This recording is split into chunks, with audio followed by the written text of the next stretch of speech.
Hi, I'm Gretchen Kennedy Graber. I am a Ridgefield resident and I have been at home with my family during the pandemic. My husband Ross works from home and my two children, Isaac Graber, who is a 10th grader at Ridgefield High School, and my son Pierce Graber, who is currently an 8th grader at Scotts Ridge Middle School, have all been home along with our dog, our cat, and our fish. It has been an interesting time to live through, going back to February when we first really got a sense of how deadly this virus could be. We've been trying to take every precaution possible. Both of my children play sports, so ice hockey in particular. So those were just finishing up. I think with my younger son, he had just finished his state finals, and so he was done with his season. My older son had also finished his season, and then everything shut down. Sports started to become canceled. We had a few practices at the end of the season that were canceled. School, of course, went online. Well, they did a quarantine, and it was a quick ramp up for them. I give it to Ridgefield Public Schools for going and figuring out some new protocol. At first, they came up with learning packets for the students to go through. So they had remote activities, but they weren't online. They were just packets to work through so that they could kind of keep up with their studies. And teachers were trying to be in contact with students quite often. So that was about 2 weeks where we had the packet work. And then during that time, the schools and the teachers and the administrators were also working to get everything into this virtual space, this remote learning that is great for some kids. My older son thrives in it. He went from being a normal student to making high honor roll during that time. So he really took to that platform of learning. He likes the self-directedness of it and his ability to go and search out other sources so that he could actually figure stuff out on his own if the teacher didn't explain it quite to the level that he needed. So he benefited a lot from that. And then my younger son, Pierce, he kind of stayed middle of the road. His grades didn't suffer, but he didn't make any gains either.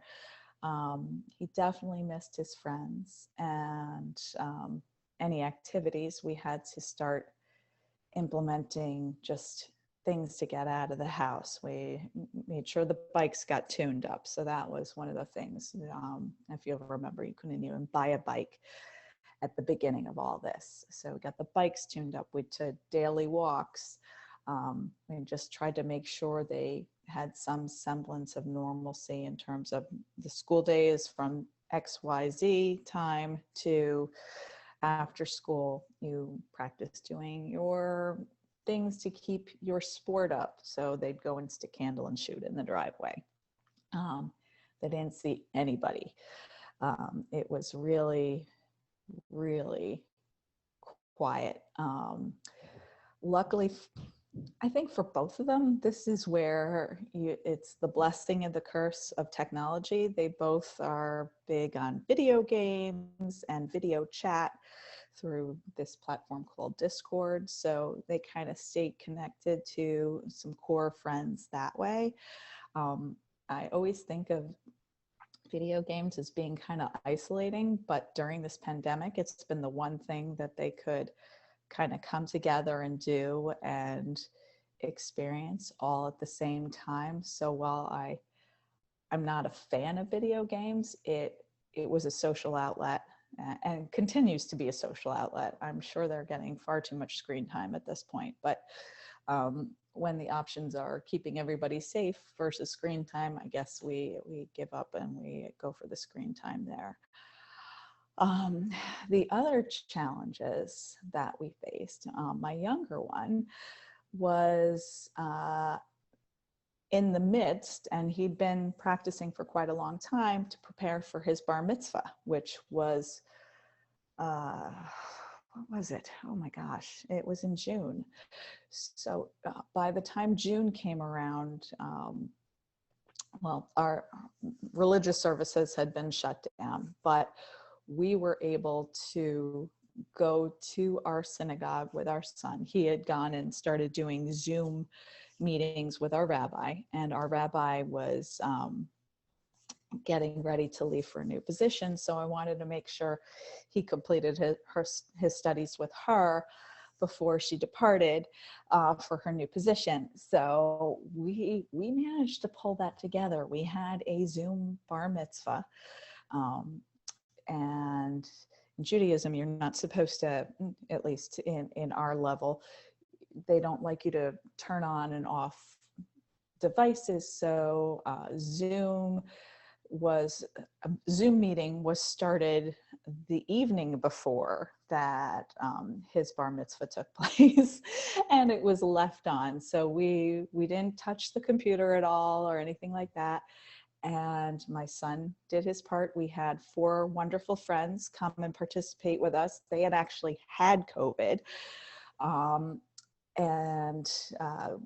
You also need to have 10 people. So with them and us, that's 8 people. And then the rabbi, that's 9. And then we had our one uncle come, Sean. So it was very interesting. So we had 10 people. We all wore masks. We kept social distance.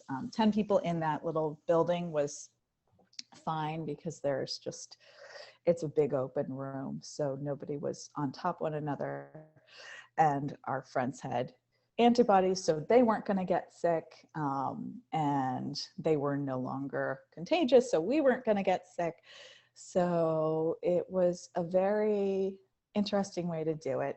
Everyone was online. We had about 40 to 45 people tune in to see.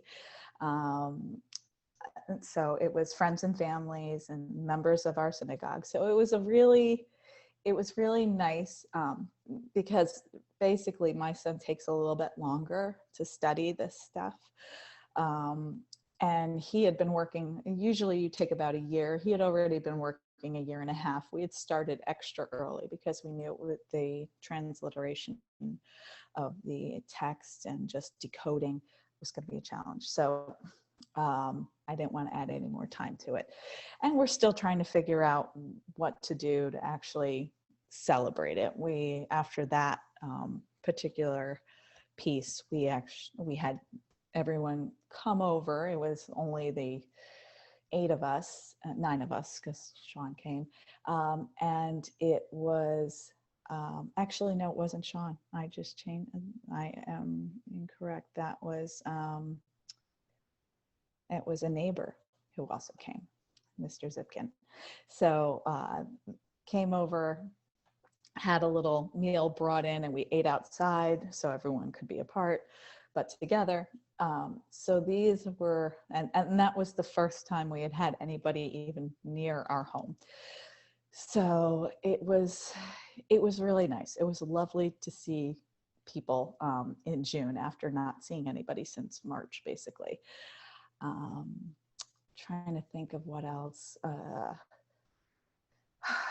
Well, I know for the seniors, it was not a normal senior year. I don't have an older senior, but it was a challenge. We have several friends in the neighborhood who were not able to have celebrations in the way they had hoped. It was the drive-through graduation, the drive-through birthday parties. People would get balloons and big, congratulations or happy birthday. Those were up throughout the neighborhood. We did in our neighborhood, this is what we did do that was really nice. We had a car parade for our graduating everybody. So our 5th graders moving up to 6th grade, 8th graders moving to 9th, and our seniors going on to college. So anybody who had someone in that age group got to decorate their car. and drove around the neighborhood, and we all put up posters and rang bells and all sorts of stuff just to congratulate everyone on their success. So that was really fun. And those families might have gone back to their own homes and had a few people over after. But generally they were much smaller affairs than in normal years when, you'd have like 60 or 100 people, depending on who you are and how many people you know. So it was definitely a different vibe, but it was a really nice opportunity for everyone in our neighborhood, because we're in West Mountain Estates. We have about 150 homes, but it was a nice opportunity to get outside and see people from a distance, wave and congratulate the kids in any way we could. And it was just a lot of fun.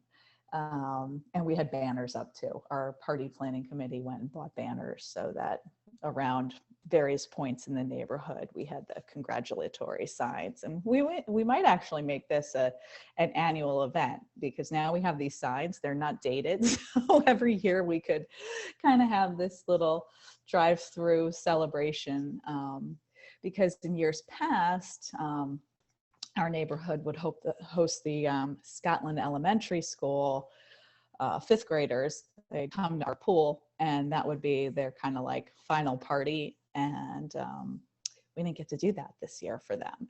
So we wanted to at least acknowledge the kids in our neighborhood who were going on to bigger and better things. The summer was really quiet, having students home. There's no sports, there's no anything. We had a vacation. Luckily, we're able to go to my mom's house on Cape Cod, and we did that, but didn't bring anyone with us. And for the past couple of years, we've been talking about bringing other friends with us, and just didn't quite feel comfortable doing that, given that we couldn't control for things.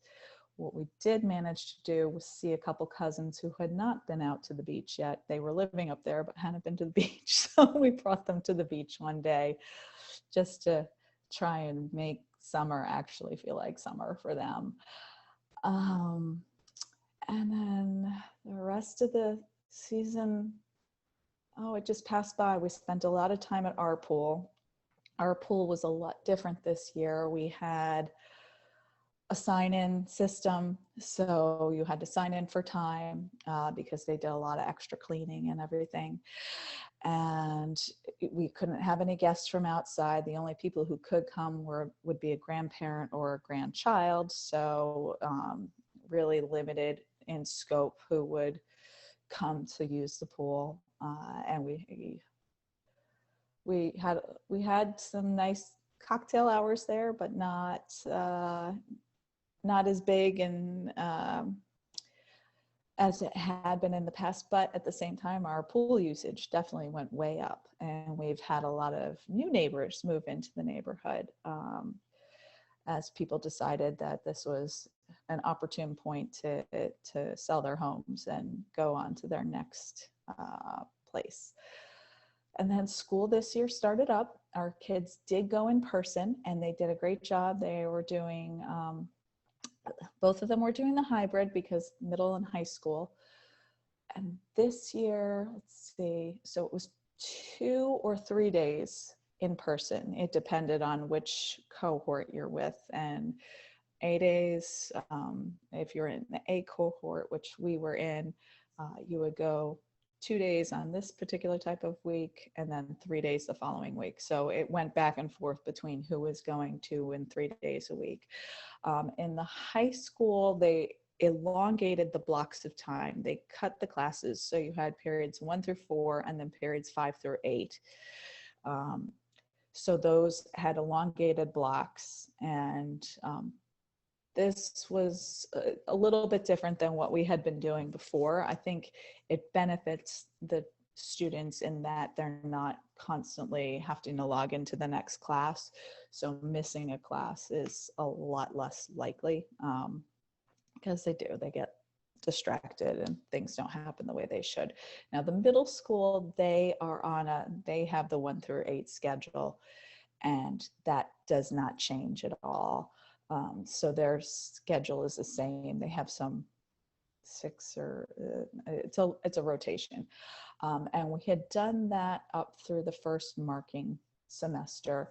And we did notice cases were starting to rise. And my kids have both been able to do hockey for the fall. So they had been back playing on teams. And they've changed some of the requirements there. At first, they didn't have to wear masks on the ice, and now they do.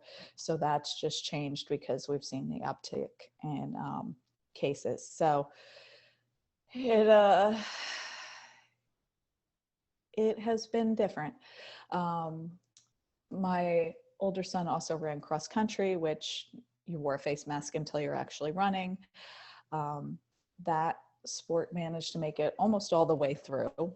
I'm not sure if there's going to be a high school hockey season. That they're still looking at. It's been delayed a little bit, but my younger son has a hockey season that's still going on, and hopefully he'll continue with that because it gives him a little bit of structure. Now, the thing we did do is we took them both remote for the second marking period. My older son has asthma, so we naturally have some concerns if he gets COVID that he could have more damage than somebody else. So wanted him home, and then our other son has just decided that home would be better for him as well. So they're both now taking on their school responsibilities, and with their school responsibilities and knowing that they're here, they also have to do some other contributions to the household. So that's been a little bit of a change for them. So I asked that they, and this is starting this week, so we'll see how it goes, that they have some extra chores, some cleaning, since they are contributing to messing up the house a whole lot more than if it was just my husband and myself home. They also are going to help with dinner a couple times a week. That is something we are putting in. They're supposed to get their reading time in, and they're required to come out of their rooms for a couple hours each day. My older son would never leave his room if food was actually put outside his door.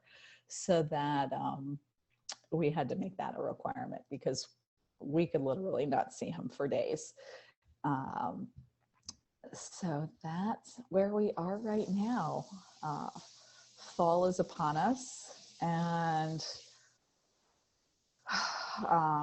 we're all kind of sitting and waiting for things to either ramp up again in terms of cases. Unfortunately, it seems like they keep going up, and kind of quasi-prepared to be snuggled down in the house quite a bit. We've been in a state of waiting for quite a while now. So really having to learn the lessons of patience is a virtue. So interesting times. So I think I have spoken for more than long enough. I'd like to thank the Ridgefield Historic Society for reaching out. And I hope this has given you some perspective on what we're going through. And I hope we have good holidays. All right. Well, thank you so much.